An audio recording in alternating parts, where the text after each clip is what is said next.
자네 건강하게 오래 살고 싶은가? 세월의 흐름 속에서 나는 인생의 많은 것들을 경험하고 배웠으네. 내가 살면서 깨달은 몇 가지 장수의 비결을 자네에게 전해주지. 세인의 비밀, 남녀의 차이, 그리고 장수의 유전자까지. 여기에 담긴 지혜를 마음에 새기고 실천할 수 있다면 자네도 오래오래 건강한 삶을 누릴 수 있을 걸세. 이제 차근차근 이야기해보겠네. 그들은 아주 특별한 비밀을 가지고 있는 것처럼 보이지만 사실은 별다른 비밀이 있는 게 아니네. 내가 만난 사람들 중 한 명은 규칙적으로 운동하고 과식하지 않으며 마음의 평안을 유지했을 뿐이네. 그가 하루도 빠짐없이 산책을 하면서 나와 했던 말이 기억나는군. 몸을 움직이고 마음을 가볍게 해라. 그는 이렇게 간단한 것들을 지켜서 100세가 넘도록 건강하게 살았지. 꾸준함, 그것이 장수의 비결이라네. 자, 100세인이란 건 단순히 오래 사는 것을 의미하지 않네. 그들은 우리가 보통 겪는 노화의 질병, 암이나 심혈관 질환 같은 것들을 피할 수 없는 건 마찬가지지. 그러나 중요한 차이가 하나 있어. 그들이 우리보다 훨씬 늦게 그런 질병에 걸린다는 것이지. 사람들은 70대에 암이나 심혈관 질환 진단을 받지만 100세인들은 그런 진단을 90대가 되어서야 받는다네. 심지어 골다공증 같은 뼈 손실도 보통 사람들보다 16년이나 늦게 온다고 하니 그야말로 늦게 오는 노화라 할 수 있지. 하지만 이게 다 무엇 덕분이겠나? 결국 그들이 그토록 늦게 질병에 걸리는 건 자연스럽게 꾸준하게 삶을 살아왔기 때문일세. 그들은 특별한 치료법이나 약물에 의존하지 않았네. 그저 일상의 작은 습관들, 몸을 적당히 움직이고 과도하게 스트레스를 받지 않으며 음식도 적당히 먹고 하루하루를 소중히 여기는 것. 이 작은 것들이 그들의 장수 비결이었던 것이지. 내가 그들에게서 배운 가장 중요한 교훈은 이거라네. 장수는 단순히 오래 사는 것이 아니라 그 시간 동안 어떻게 건강하고 활기차게 살 수 있느냐가 관건이라는 것. 그래서 내가 자네에게도 권하는 것이네. 규칙적인 운동, 과하지 않은 식사, 그리고 마음의 평화를 유지하는 것. 이것이 자네가 오래오래 건강하게 살 수 있는 방법이네. 100세인들의 삶을 보면 그들이 겪는 노화의 과정이 우리가 겪는 것과는 다르다는 걸 알 수 있네. 우리처럼 젊었을 때부터 질병에 시달리지 않기 때문에 노년기까지도 건강한 삶을 유지할 수 있었던 것이지. 그들은 말년에도 활기차게 살아가며 자신이 하고 싶은 것들을 지속적으로 해낼 수 있었네. 이 모든 것이 자연스럽게 꾸준하게 사는 삶 덕분이었지. 그러니 이렇게 생각해보게. 지금부터라도 작은 습관을 바꿔보게나. 오래 사는 비결은 복잡한 게 아니네. 몸과 마음을 평화롭게 유지하면서 삶을 즐기고 꾸준히 건강을 챙기는 것. 자네도 그렇게 하면 장수할 수 있을 걸세. 남자와 여자의 노화는 단순히 시간의 함수가 아니라 매우 다른 방식으로 진행되지. 남성은 근육량이 줄어들고 대사 속도가 느려지는 동안 심장질환이나 뇌졸중 같은 위험에 더 일찍 노출되네. 그래서 남성들은 중년 이후에 건강에 신경을 써야 하지. 예를 들어 근력 운동을 통해 근육을 유지하고 심혈관 건강을 관리하는 것이 중요하네. 내가 아는 한 친구는 중년부터 꾸준히 운동을 해서 100세가 넘어서도 근력이 탄탄했지. 그런 꾸준함이 중요한 것이지. 여성들은 폐경 이후 호르몬 변화로 인해 또 다른 건강 문제에 직면하게 되네. 골다공증 같은 뼈 손실이 더 심각해지기 때문에 칼슘과 비타민 D 섭취를 늘리고 뼈 건강에 신경 써야 하지. 하지만 흥미로운 점은 여성이 남성보다 평균적으로 더 오래 살지만 나이가 들수록 건강 상태는 남성보다 더 안 좋아지는 경향이 있다는 것이지. 이것은 일종의 양날의 칼이라 할 수 있네. 여성은 더 오래 살지만 더 많은 건강 문제를 겪는다는 뜻일세. 그래서 중요한 것은 성별에 맞는 건강 관리를 미리 준비하는 것이네. 남성은 심혈관 질환 예방에 집중하고 여성은 뼈, 건강과 호르몬 변화를 미리 대비하는 것이 핵심이라네. 인생은 성별에 따라 다르게 노화하지만 차이를 잘 이해하고 관리하면 장수할 수 있는 가능성은 누구에게나 열려있네. 백세인들이 대개 좋은 유전자를 물려받았다고들 하지만 그것이 전부는 아니지. 유전자가 아무리 뛰어나다고 해도 주저 가만히 앉아 기다리기만 해선 건강을 유지할 수 없네. 내가 어릴 때는 이런 걸 전혀 신경 쓰지 않았지. 난 유전적으로 튼튼하니까 괜찮겠지라고 생각했었네. 그런데 시간이 지나면서 정말 중요한 건 내 삶의 방식이라는 걸 깨닫게 되었지. 유전자가 자네에게 좋은 출발을 제공할 수는 있네. 하지만 결국엔 자네가 어떤 선택을 하느냐가 인생을 결정하지. 백세인들 역시 마찬가지야. 그들 중 많은 이들이 좋은 유전자를 타고났지만 그들의 비밀은 그것뿐만이 아니라네. 그들은 규칙적으로 몸을 움직였고 음식을 절제하며 마음을 평화롭게 유지했지. 이 모든 게 한데 어우러져 건강한 노년을 맞이할 수 있었던 것이지. 특히 근육량은 건강 수명을 유지하는데 중요한 역할을 한다네. 백세인들이 나이가 들면서도 일상적인 일을 스스로 해낼 수 있었던 이유도 근육을 유지했기 때문일세. 그들이 유전적 행운만으로 그런 삶을 누린 게 아니라 꾸준한 자기 관리와 삶의 습관이 큰 역할을 했던 것이지. 자네도 지금부터라도 운동과 건강한 습관을 시작하게. 결국엔 유전자가 아니라 자네의 습관이 자네의 건강을 책임질 걸세. 삶을 즐기면서도 오래 살 수 있는 비결이 무엇이냐고. 그게 아주 간단하면서도 깊은 진리라네. 많은 이들이 장수를 꿈꾸지만 그 과정에서 진정한 삶의 즐거움을 잃어버리곤 하지. 하지만 내가 본 장수한 사람들은 인생의 작은 것들에서 기쁨을 찾으며 살았네. 그들은 긴 세월을 살아가면서도 단지 살아남는 것에 집중한 것이 아니라 매일매일을 즐겼지. 내 친구 중 한 명이 떠오르는군. 매일 아침이면 차 한 잔을 손에 들고 새소리를 들으며 하루를 시작했지. 그 작은 순간이 그에게 얼마나 큰 기쁨을 주었는지 몰라. 그는 장수했을 뿐만 아니라 그 긴 세월을 어떻게 더 젊게 살았는지 알고 있었던 사람이었지. 그 비결은 바로 작은 행복을 알아보고 그 속에서 매일 기쁨을 찾는 것이었네. 삶을 억지로 꾸려가는 것이 아니라 자연스럽게 즐기며 사는 것. 그런 사람들이 오래 사는 이유는 단순한 행운이나 유전자 때문만이 아니었네. 그들은 평생 동안 자신의 신체를 돌보고 스트레스를 줄이며 과하지 않게 삶을 꾸려갔지. 60대가 되어도 30대처럼 건강한 이들, 90세가 되어도 60대처럼 느끼고 활동할 수 있었던 비결은 바로 이런 일상의 작은 기쁨들을 지키며 건강을 관리한 덕분이네.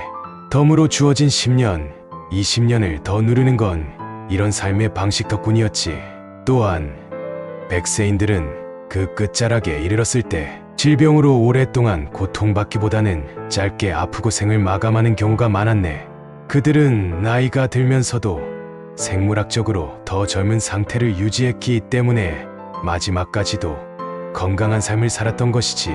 이게 바로 차이점이라네. 많은 사람들이 마지막 몇 년을 병원에서 보내는 것과 달리 그들은 인생의 거의 모든 시간을 건강하게 보냈다는 것이지. 그래서 일상 속에서 작고 소중한 즐거움을 찾는 법을 배워야 하네. 나처럼 오래 살기를 바란다면 단순히 시간을 오래 끌기보다는 그 시간을 어떻게 살아갈 것인지가 더 중요하다네. 자네도 작은 것에서 행복을 느끼고 그 순간을 즐길 수 있다면 인생의 나머지도 자연스럽게 풀릴 걸세.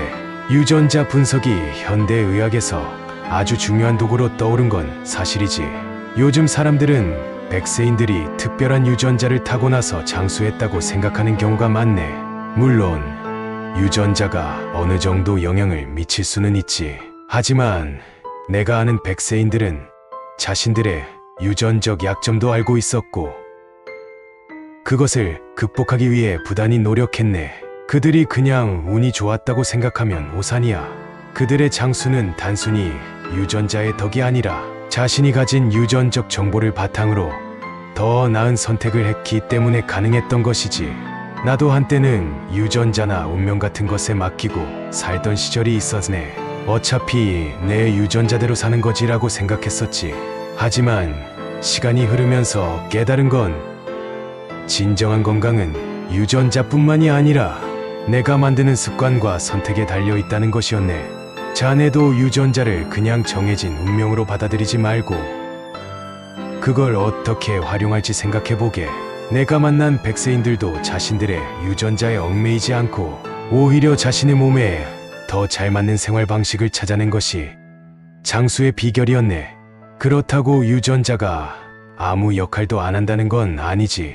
백세인들을 보면 분명히 유전자적으로 조금은 남다른 점이 있을지도 모르네. 하지만 연구자들이 수천 명의 백세인 유전자를 분석했을 때 공통된 유전적 특징을 찾아내는 건 생각만큼 쉬운 일이 아니었네.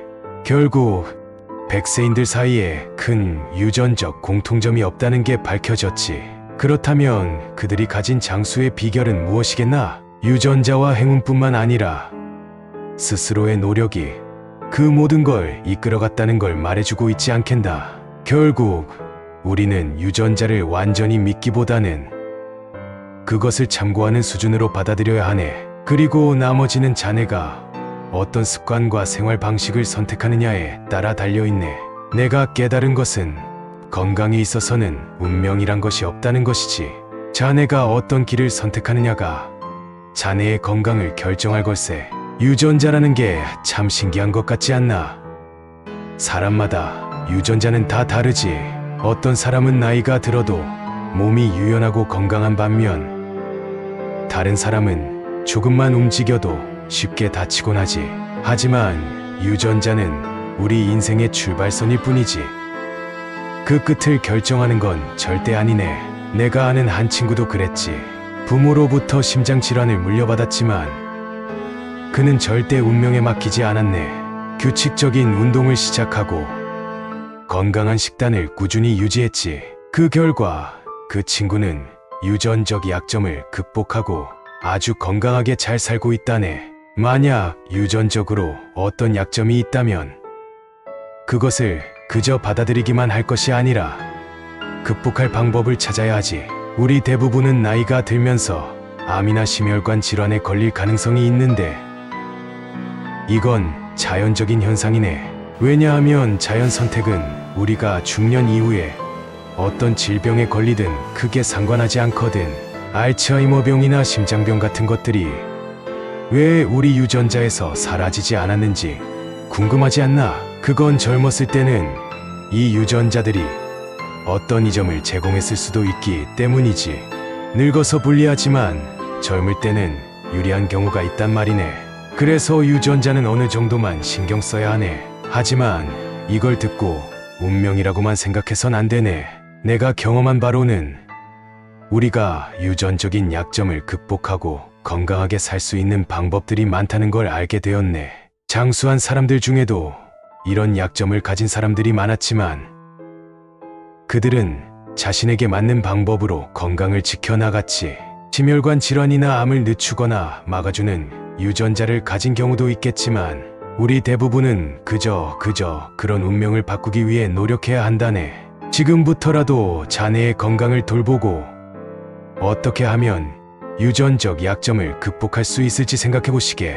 운명에 맡기기보다는 인생의 주인이 되어야 하지 않겠나? 인생을 살다 보면 넘어지지 않으려고 애쓰는 것보다 넘어졌을 때 다시 일어나는 힘, 즉 회복력이 더 중요하다는 걸 알게 되네.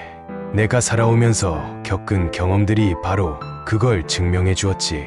나는 젊었을 때 큰 병을 앓은 적이 있었는데 그때 깨달은 것이 있네. 중요한 것은 병에 걸리지 않으려 애쓰는 것보다 병에 걸렸을 때 어떻게 이겨내느냐가 훨씬 더 중요한 일이더군. 사람들은 흔히 장수를 꿈꾸면서도 그 과정에서 힘든 시간을 피하려고만 하지.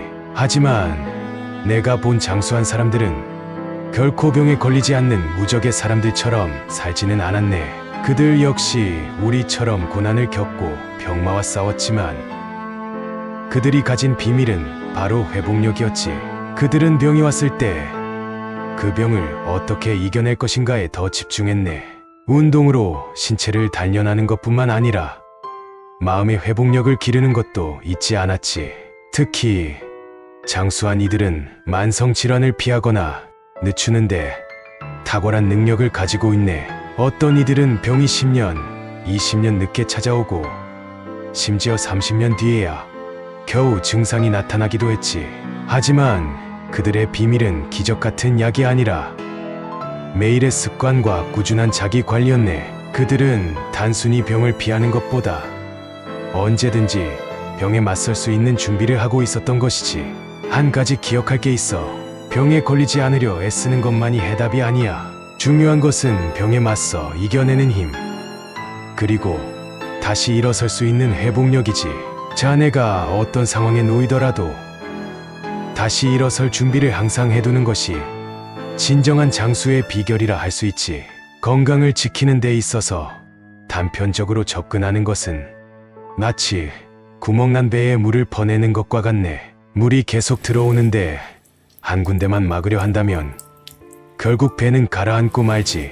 나도 한때 그런 방식으로 병을 대했었네. 병이 생기면 그때그때 치료하면 된다고 생각했지. 그런데 어느 날 깨달았네. 진정한 건강은 문제가 생긴 뒤에 해결하는 것이 아니라 그 문제를 미리 예방하는 데 있더군.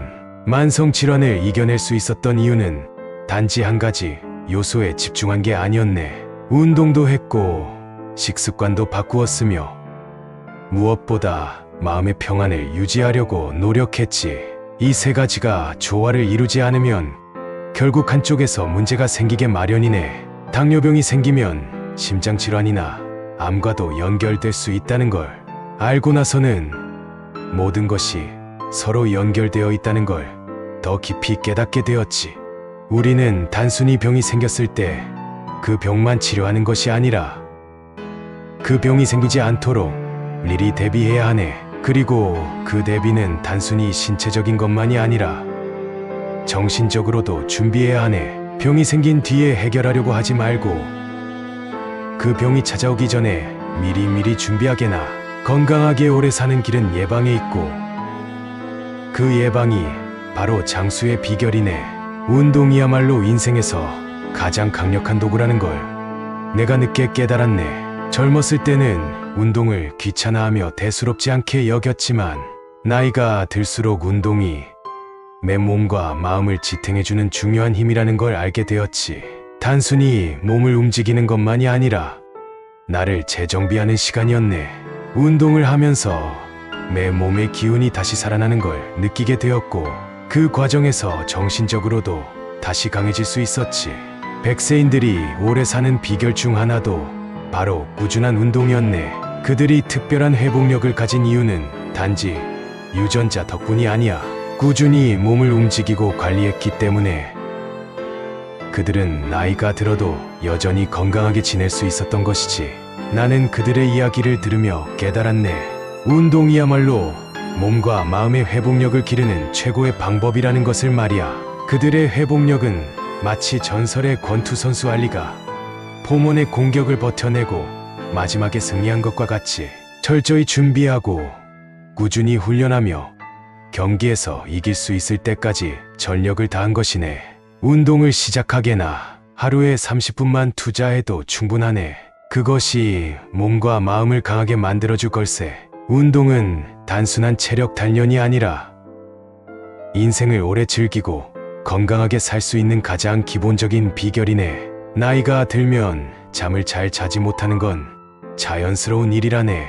하지만 그걸 그냥 방치하면 안 되지.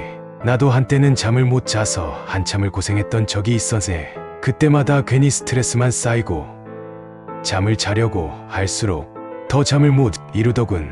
그러나 중요한 건 잠을 어떻게든 다시 회복하려는 노력이었다네. 내가 깨달은 건 수면 환경을 개선하고 일정한 수면 습관을 만드는 것이 중요하다는 것이었지.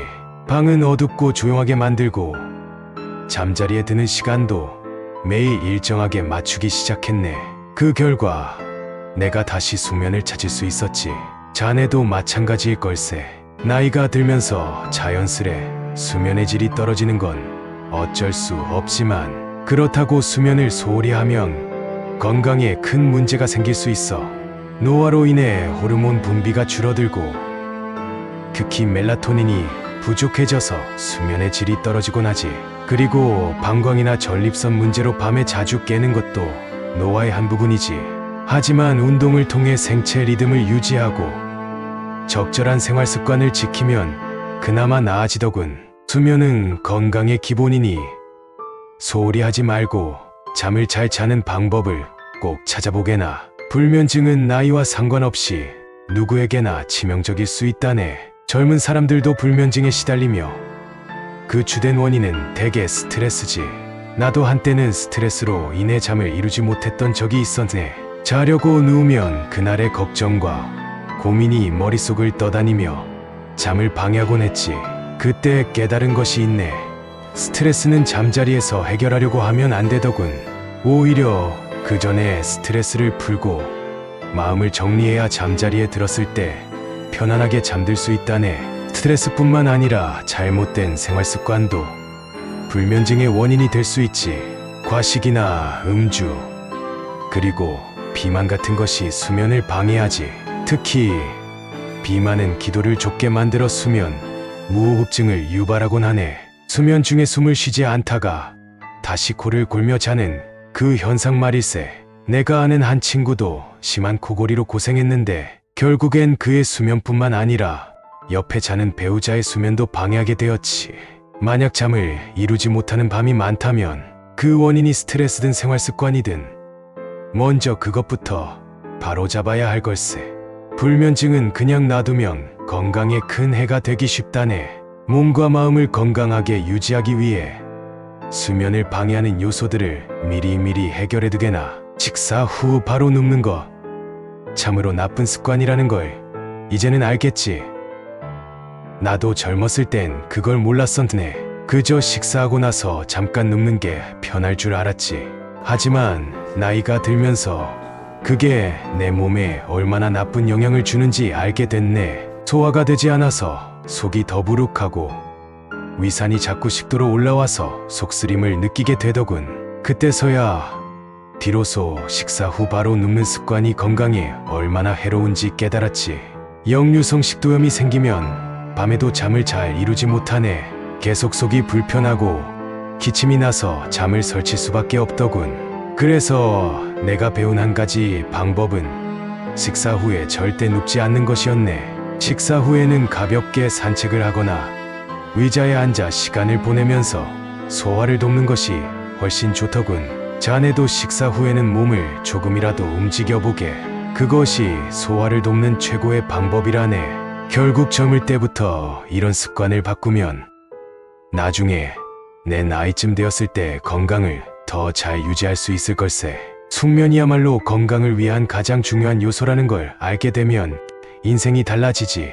나도 한때는 잠을 제대로 못 자서 몸도 마음도 지쳐가던 시기가 있었네. 하지만 나는 그 문제를 해결하기 위해 먼저 내 수면 환경을 바꾸는 것부터 시작했지. 방을 어둡게 하고 시원한 온도로 맞추고 무엇보다 전자기기는 피했네. 잠자기 전에 전화나 TV 같은 걸 멀리하는 게 생각보다 큰 차이를 만들더군. 그런데 중요한 건 단순히 환경만이 아니라 마음을 가라앉히는 것도 필수적이었지. 나는 자기 전에 명상을 통해 마음을 차분하게 만드는 습관을 들였네.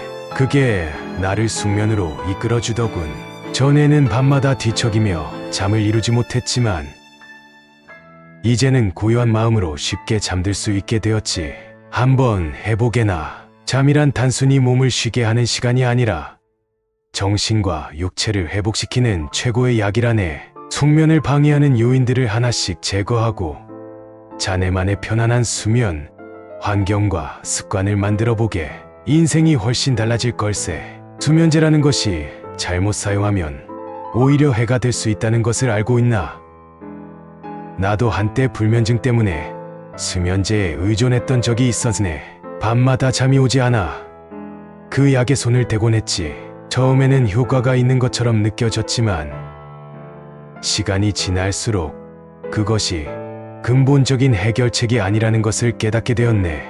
약을 오래 복용하다 보면 어느 순간 더 강한 약을 찾게 되고 결국엔 약 없이는 잠을 이룰 수 없다는 사실에 자괴감이 들더군. 그래서 내가 배운 교훈은 수면제는 잠시 필요할 때만 쓰는 것이지 그것이 자네의 수면 문제를 영구적으로 해결해주진 않는다는 것이네. 진정한 해결책은 수면제에 의존하지 않고 생활습관을 바로잡는 데 있지. 규칙적인 수면 패턴을 만들고 저녁에는 스트레스를 줄이는 활동을 하며 자연스럽게 잠들 수 있도록 환경을 조성하는 것이 중요하네. 수면제는 최후의 선택이 되어야 하며 처음부터 의존할 도구는 아니지.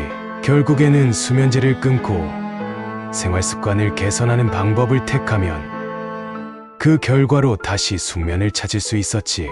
만약 잠을 이루지 못하는 고통을 겪고 있다면 먼저 자신의 생활습관부터 돌아보게나. 수면제는 필요한 순간에만 잠시 손을 빌리는 것이지 그것이 해결책은 아니라는 걸 꼭 기억하게나. 멜라토닌이라는 호르몬을 들어본 적이 있나?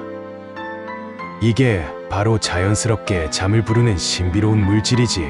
해가 지면 우리 뇌에서 멜라토닌이 분비되기 시작하면서 신체는 자연스럽게 잠을 잘 시간이라는 신호를 받는 거라네. 하지만 나이가 들면 이 멜라토닌의 분비량이 급격히 줄어들지. 내가 40대에 들어서면서부터 그 변화를 느꼈네. 밤이 되어도 잠이 오지 않고 한참을 뒤척이곤 했지. 그때 내가 한동안 멜라토닌 보충제를 써봤네. 효과는 있더군. 하지만 이걸 너무 오래 사용하면 몸이 자연스러운 리듬을 잃을 수 있지. 그래서 나는 멜라토닌을 잠시만 사용하고 진짜 해결책은 내 수면 패턴을 바로잡는 데 집중했네. 잠자리에 드는 시간과 기상 시간을 일정하게 맞추고 밤에는 전자기기를 멀리하고 자연스럽게 잠들 수 있는 환경을 만들었지.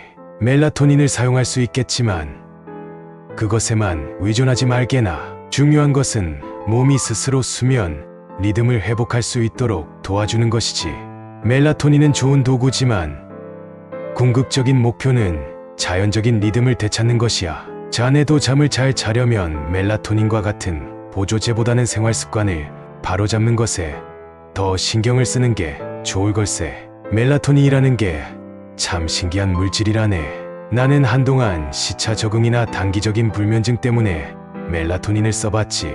잠을 쉽게 들게 해주긴 했지만 중요한 건 이걸 어떻게 적절하게 사용하는가였네. 멜라토닌은 다양한 형태로 나오지. 정제, 캡슐, 젤리 같은 형태로 말이야.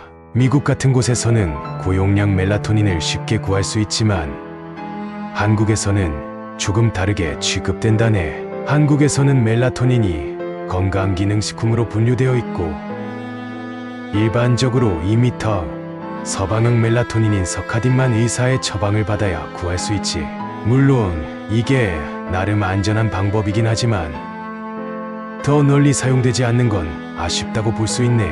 내가 말해주고 싶은 건 멜라토닌은 단기적으로는 도움이 될 수 있지만 장기적으로는 몸이 스스로 멜라토닌을 분비할 수 있도록 도와야 한다는 점이라네. 아마 느꼈겠지만 몸에 맞는 적절한 용량을 찾는 것이 매우 중요하네. 사람마다 반응이 다르기 때문에 무턱대고 많이 먹는다고 더 좋은 건 아니지. 너무 의존하게 되면 자네의 몸이 자연스럽게 멜라토닌을 만드는 능력을 저하할 수 있지. 그래서 내 조언은 멜라토닌을 사용하되 그와 함께 자연스러운 수면 습관을 기르는 데 집중하라는 것이네. 잠깐 쓰는 건 괜찮지만 근본적인 해결책은 수면 환경을 개선하고 생활 습관을 바꾸는 데 있지. 결국 자네의 몸이 스스로 멜라토닌을 만들어내고 자네가 잘 기능할 수 있도록 돕는 것이 진정한 목표일 걸세. 이제 내가 자네에게 전해줄 이야기는 여기까지일세. 내가 오랜 세월을 살아오며 몸소 체득한 것들이니 자네도 나처럼 장수하고 건강한 삶을 살고 싶다면 이 이야기들을 마음에 새겨두게나. 인생은 그저 오래 사는 것이 중요한 것이 아니지. 어떻게 살아가느냐, 어떻게 건강하게 삶을 영위하느냐가 진정한 장수의 비결이네. 자네도 나와 같은 길을 걷고 싶다면 지금부터라도 작은 습관 하나하나를 바꿔보게. 건강은 자네가 만드는 것이니까.